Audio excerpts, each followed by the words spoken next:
Hi hello. ഒരു ദിവസം അവധി കിട്ടിയ ശനിയും ഞായറും കൊണ്ടൊക്കെ ഈ ജോലിക്ക് പോകുന്നവർക്ക് അവധി കിട്ടിയാൽ എന്തൊക്കെ ചെയ്താലും മുഴുക്കത്തില്ലല്ലേ. അതിനിടയിൽ പിള്ളേരുടെ പഠിത്തവും കുക്കിങ്ങും ക്ലീനിങ്ങും എല്ലാം കൂടി ഒരു തകൃതിയാണ്. അപ്പോൾ പിള്ളേരെ ഒരു സൈഡിൽ ഇരുത്തിയ ശേഷം ഞാൻ അടുക്കളയിൽ കുക്ക് ചെയ്യാനായിട്ട് കയറിയേക്കോണേ. ഇന്ന് ചക്കയുണ്ട്, മീനുണ്ട്, പിന്നെ കുറച്ച് കറികൾ, ഈ കണ്ട വെജിറ്റബിൾസ് എല്ലാം ചേർത്ത് കുറച്ച് കറികൾ വെക്കണം. അപ്പോൾ ചക്ക ഇളക്കാനെങ്കിൽ കൂട്ടിന് ജാനും ഉണ്ട്. ഹോംവർക്ക് ചെയ്തെന്ന് പറഞ്ഞിട്ട് വന്നതാണ്. കുക്ക് ചെയ്യാൻ അടുക്കളയിൽ കയറി കൂടെ ഇഞ്ഞ് പോകുന്നോളും ജാനും. എപ്പോഴും ഇതാണ് പതിവ്.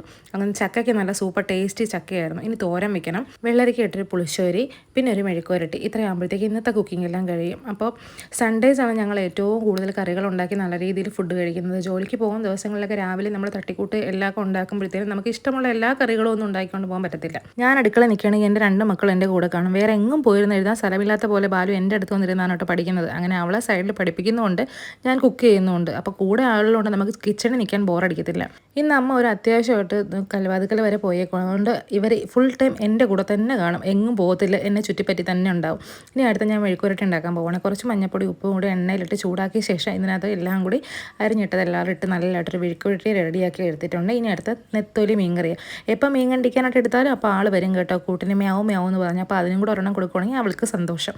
അങ്ങനെ തക്കാളിയും പച്ചമുളകും ഇഞ്ചി എല്ലാം കൂടെ കിട്ടി നല്ല കിടിലനൊരു മീൻ കറിയും കൂടെ അങ്ങ് റെഡിയാക്കി തേങ്ങ അരച്ച് എരിവ് കുറച്ച് പച്ചമുളക് ഇട്ടിട്ടുണ്ട്, പിന്നെ മുളക് പൊടി കുറച്ച് ഇട്ടിട്ടുള്ളൂ കേട്ടോ. എന്നാലും ഇത് ഭയങ്കര ടേസ്റ്റി ആയിട്ടുള്ള തേങ്ങ അരച്ച മീൻ കറിയാണ്. എല്ലാവരും ട്രൈ ചെയ്ത് നോക്കണേ. അങ്ങനെ എൻ്റെ മീൻ കറിയൊക്കെ റെഡിയാക്കിയിട്ട് ഞാൻ അടുത്ത മോര് കറി വെക്കാനായിട്ട് പോവുകയാണ്. പുളിശ്ശേരി വെക്കുകയാണ്. മീൻ കറി ഉണ്ടെങ്കിൽ നമുക്ക് ഒഴിക്കാൻ എന്തെങ്കിലും ഒരു രസം, ഒരു പുളിശ്ശേരി, ഒരു മോരോ ഒക്കെ ഉണ്ടെങ്കിൽ ഒരു ചോറുണ്ടെന്നതിന് ഒരു സാറ്റിസ്ഫാക്ഷൻ കിട്ടുന്നത്. അപ്പോൾ വെള്ളരിക്കയും പച്ചമുളകും കൂടെ ഒന്ന് വേവിച്ച ശേഷം പിന്നെ അതിലേക്ക് മോരും തേങ്ങ അരച്ചതും കൂടിയൊക്കെ ഒഴിച്ചിട്ടാണ് ഞാനിങ്ങനെ പുളിശ്ശേരി ഉണ്ടാക്കി എടുക്കുന്നത് കേട്ടോ. ഇതിപ്പോൾ ഇങ്ങനെ വെള്ളരിക്ക ഇട്ട് വെക്കുന്നത് നല്ല ടേസ്റ്റാണ്. പുളിശ്ശേരി ഇങ്ങനെ ഒഴിച്ചിട്ട് അതിനകത്തുള്ള വെള്ളരിക്കൊക്കെ ഇങ്ങനെ ഞെവടി ചോറിന് കൊടുത്ത് കഴിക്കാൻ നല്ല ടേസ്റ്റാണ്. അപ്പോൾ എൻ്റെ മീൻകറി എന്തായാലും തിളച്ച് വന്നപ്പോൾ ഞാൻ കുറച്ച് വെളിച്ചെണ്ണ മുകളിൽ കൂടെ ഒഴിച്ചിട്ടുണ്ടായിരുന്നു. അങ്ങനെ എൻ്റെ കുക്കിംഗ് എല്ലാം തകൃതിയായിട്ട് നടക്കുന്നുണ്ട്. സൈഡിൽ മക്കളുടെ പഠനവും തകൃതിയായിട്ട് നടക്കുന്നുണ്ട്. എല്ലാം നമ്മൾ കോമ്പൻസേറ്റ് ചെയ്ത് കൊണ്ട് പോകണമല്ലോ. അങ്ങനെ പുളിശ്ശേരി കരച്ചപ്പോൾ എല്ലാം കൂടെ തൂവി അവിടെ ഫുള്ളായി. പിന്നെ അതെല്ലാം ക്ലിയറാക്കി വൃത്തിയാക്കി വെച്ചു. പിന്നെ ചോറും കൂടി തിളപ്പിക്കാനായിട്ട് വെച്ചു കേട്ടോ. ചോറ് ചൂടാക്കി കുക്കറിൽ വെക്കും, പിന്നെ അത് ഒന്നും കൂടി ഒന്ന് വേവിച്ച് വാർത്തെടുക്കുകയാണ് ചെയ്യുന്നത്. അങ്ങനെ പുളിശ്ശേരി റെഡിയായി. നല്ല സൂപ്പർ കുറുകിയ ടേസ്റ്റി പുളിശ്ശേരിയാണ്. മീൻകറി റെഡിയായി. എല്ലാ കറികളും ഓരോന്നോരോന്നായി റെഡിയായിക്കൊണ്ടിരിക്കണം കേട്ടോ. അപ്പോൾ പിന്നെ ഏറ്റവും വലിയ ടാസ്ക് എന്ന് പറയുന്നത് ഈ അരി ഊറ്റുന്നതാണ്. എനിക്കാണെങ്കിൽ ഭയങ്കര പാടാണ് ഈ വാർത്തെടുക്കാൻ വേണ്ടിയിട്ട്.